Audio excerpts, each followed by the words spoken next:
Hi friends! Welcome to Daily Sourdough. Today I have something really special for you.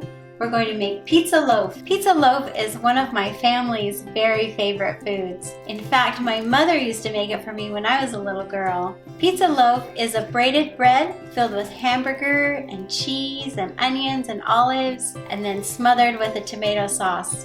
Delicious. Let's get started.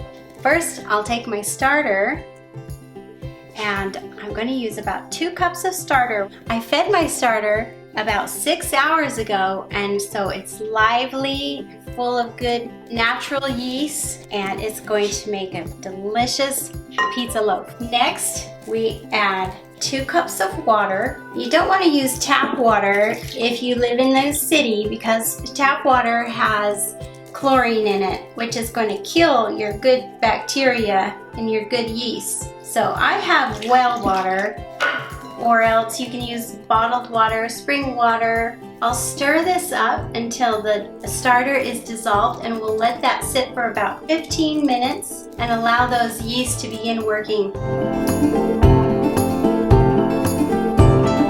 Alright, it's been about 15 minutes, so let's see what it looks like. Can you see those bubbles starting to form? That means our starter is active and the wild yeasts are beginning to make that dough rise. Next, we're going to add 3 cups of flour, and I have some fresh ground wheat flour here. So I'll add 1 cup at a time and just gently mix it in. Since sourdough is alive, then we work with the environment. If your house is a little bit cold, then your water should be just on the tepid side. If your house is hot, it's in the summer, then your water could be on the cooler side. I like to use fresh ground flour, and sometimes a mixture I'll do half and half. Okay, and I'll add a 3rd cup. After this 3rd cup, we're going to let our dough rest a little bit. Sourdough likes to take a few rests. That allows the wild yeast and the bacteria and the acids all to begin working to give it that beautiful rise. Mix this in, and then we're going to let it sit for 40 minutes to maybe an hour. If your house is cold, it might take an hour before you see the activity that you want to, and you're able to mix in the rest of the flour. But if your house is really warm, then it will take less time. I like to start my sourdough bread while I'm cooking dinner. That way I can mix it and let it rest, go work on my dinner, then come back and add some more flour, then let it rest while I go work on my dinner again. Because this bread won't be ready until tomorrow. Alright, well it's time to let it rest. So I'll cover it up and then I'll go work on my dinner. It's been about 40 minutes. Let's check our dough. You can see there's life in there.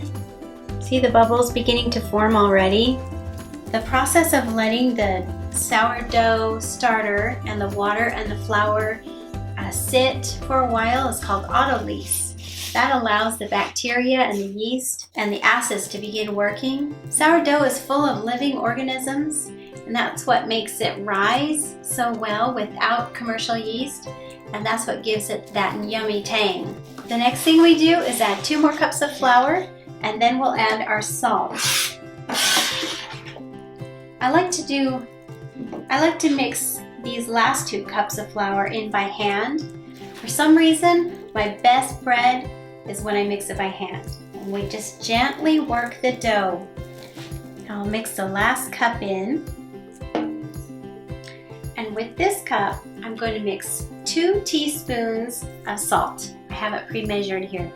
The reason I mix the salt in last is because the salt will stiffen the dough, and we wanted to give it a head start in the rise before we added the salt.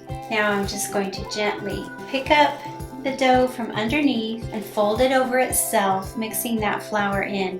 When you make a yeast bread, you mix it aggressively. The recipes always tell you to knead it 100 times or knead it for 7 minutes. And mixing sourdough is a gentle process.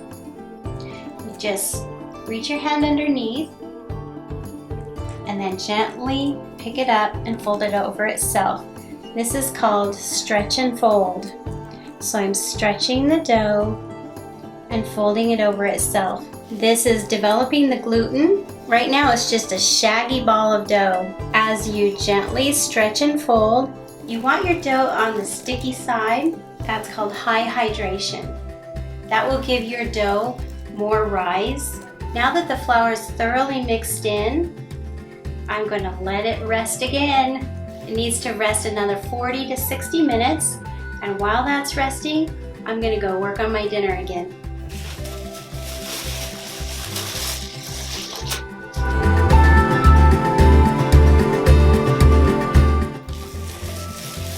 It's been about 30 minutes, but let's check our dough. I see signs of life. We're going to do another stretch and fold. So reach under the dough and stretch it upwards. See how it holds together better now? That means the gluten is developing. So reach under, stretch it up, fold it under, rotate your bowl, quarter turn. Do this about 8 times. You can tell it's beginning to form a ball. It's taking shape. Okay, let's let that rest again for another 30 minutes to an hour, depending on how warm your house is. All right, let's check our bread dough. It's been sitting for 40, maybe 45 minutes. I see some activity. Let's look at the bottom of the bowl. See all the bubbles? This is a good sign. That means the natural yeasts are very active. The little organisms are beginning to digest the gluten. That will give our bread a good rise. Let's do one more stretch and fold. So I reach under the dough and stretch. Oh, it has a lot more stretch to it now. And it's still sticky, which is good. We don't want to overburden the little organisms with too much flour. Give it a turn. And you can see that it's beginning to take shape. It's no longer that shaggy mass of dough. It's really coming together. When we stretch it, we don't want to tear it, so we don't want to overwork the dough. That would be like overworking your muscle. When you overwork your muscle, it tears. So we'll just gently stretch the dough, fold it over itself. Do that about 8 times. And then we're going to let it rest again. This time we're going to let it rest in the refrigerator to slow down the rise and allow it to ferment. And we want it to ferment in the refrigerator for 12 to 24 hours, whatever your schedule is. Okay, see how smooth that dough is getting? That gluten is really developing now. So we'll cover the dough, let it rest in the refrigerator, and we'll shape it tomorrow. Okay, see you tomorrow. Let's go make the filling for the pizza loaf. First, I start by browning 2 pounds of hamburger. Add 2 cups of onions. And let that brown and cook completely. Now that the hamburger and onions are cooked thoroughly, we'll add 2 cans of tomato sauce. I'm making a double batch because this is so good. Then 2 teaspoons of paprika.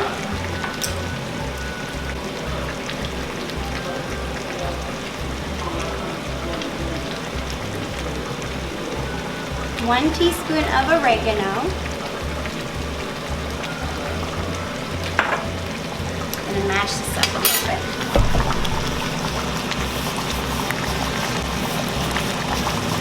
I like it a little finer than this. About about 1 teaspoon of garlic salt. Let's mix that up. We'll let it simmer for about 10 to 15 minutes, and then we'll add the olives.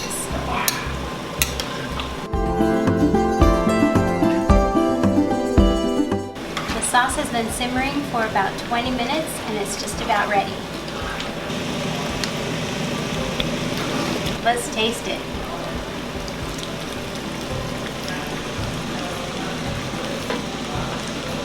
It's cooled slightly, so we'll add the olives.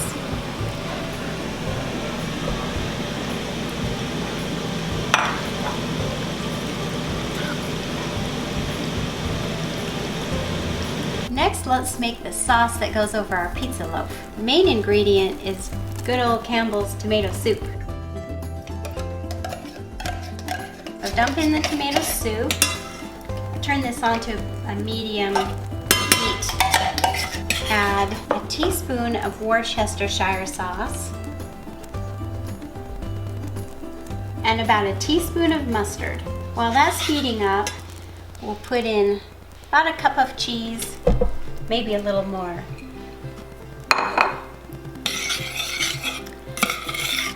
Then we'll cook this over a low heat until the cheese is melted. Time to form our pizza loaf. Let's check our bread dough. It was in the refrigerator for 14 hours. Then I put it in a warm room this morning, and it's risen about double. Let's check underneath. Looks good. This will make 2 loaves, so we'll split the dough in half.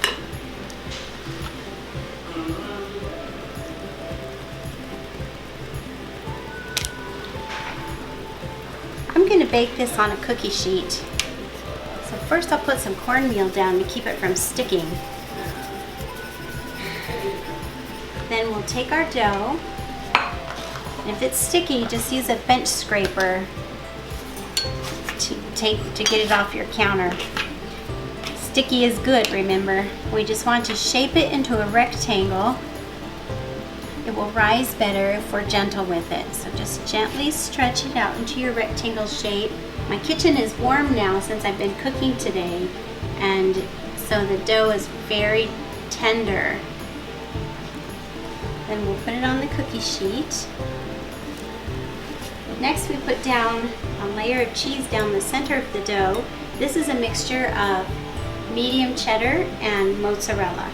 Then we put the meat filling down the center also on top of the cheese. You don't want it too close to the ends because you're going to be folding the ends up and inward. Then 1 more layer of cheese on top. Next, we make slits on each end at a diagonal.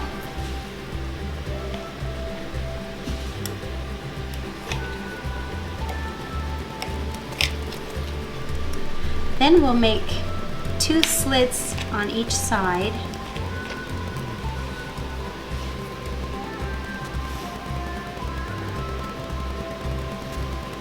You don't want to cut too far into the filling.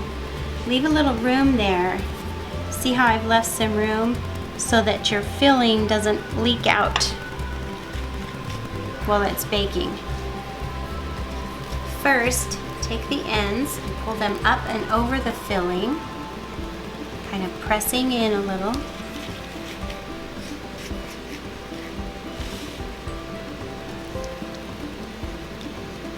Then take the sides and alternate, taking them up over the top and pressing gently to seal them.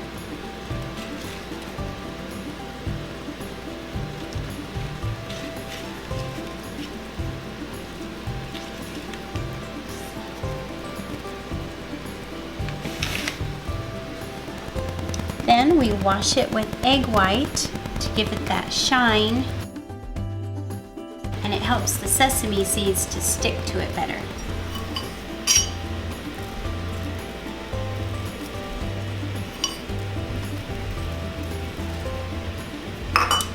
There, isn't that pretty? Now we'll let this rise for about an hour, and it should double in size.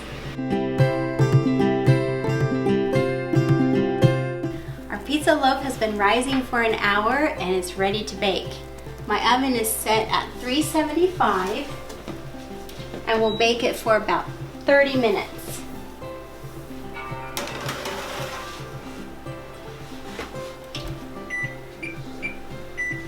Okay, I can't wait.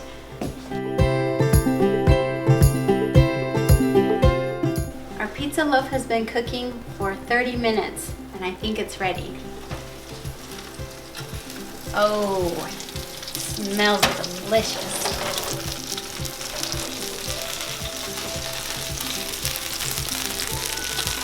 Okay.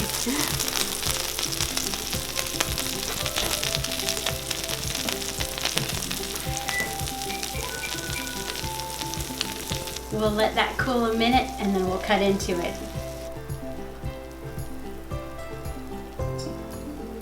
I can't wait to cut into this.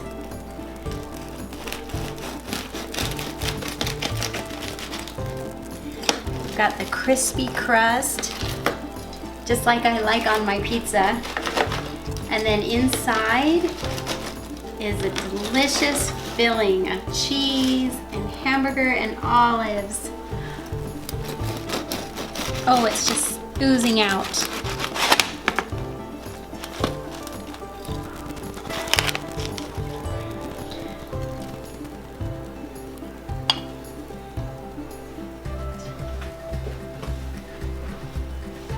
Now we pour the sauce on it. Oh, so good. The more sauce, the better, I say.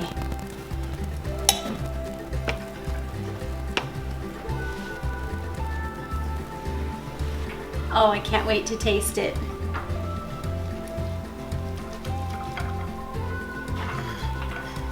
Get some of that sauce.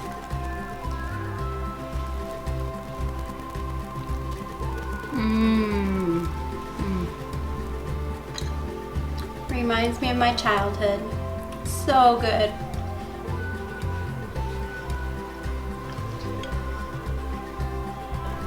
So this is one of my favorite recipes, and if you liked it, hit the like button and subscribe because more delicious recipes are coming up on Daily Sourdough.